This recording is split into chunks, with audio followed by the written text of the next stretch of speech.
Aristotle begins his work on metaphysics by teaching that all men by nature desire to know. Our Christian faith claims that all men desire to see God, and that is their end, is the vision of God.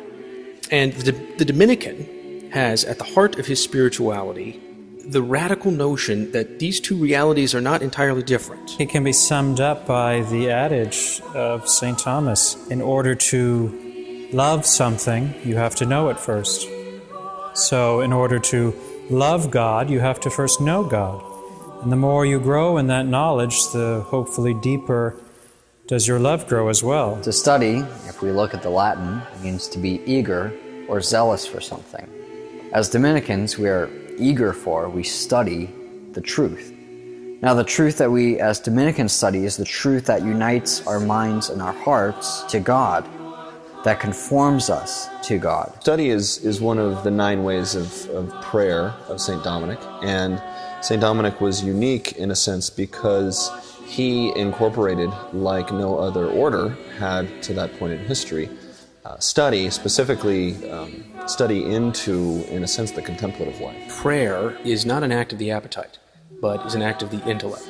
It is a rising of the mind to God. So when a Dominican studies, when he focuses his intellect on the things of God, this does not just resemble an act of prayer, but this can, in a real way, become an encounter with God. It's a type of vanity, I think, that we think that human endeavors are purely human.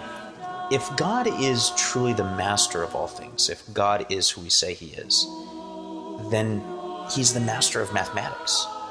He's the master of architecture. He's the master of art. He's the master of carpentry. St. Thomas Aquinas will say that truth, wherever it is found, is of the Holy Spirit.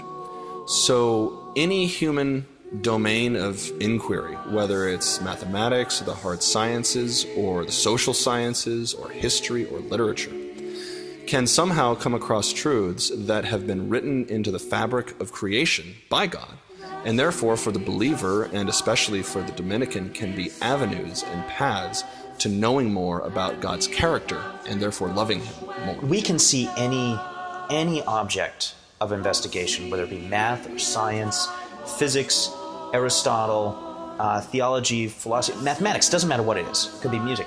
And it's not so much a dialogue with the discipline itself. It's not a study of that thing so much.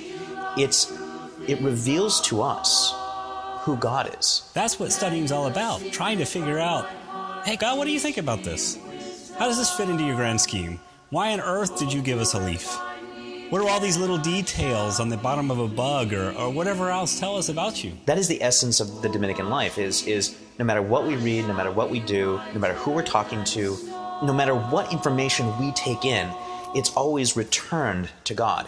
And we say, God, what does this moment, what does this study, what does this object, what does this reveal to me about you and your goodness and your plan of salvation? St. Thomas Aquinas points out that truth involves the knower being conformed to what is known. In that certain sense, truth is similar to love, because love unites the lover with the beloved. Why did God give us a mind? It's to know him. It's the whole reason that God gave us a mind, so that we can get to know him and be united with him through our mind. It's just that simple. We study to be holy. We study for holiness. We study to be holy. We study to be holy.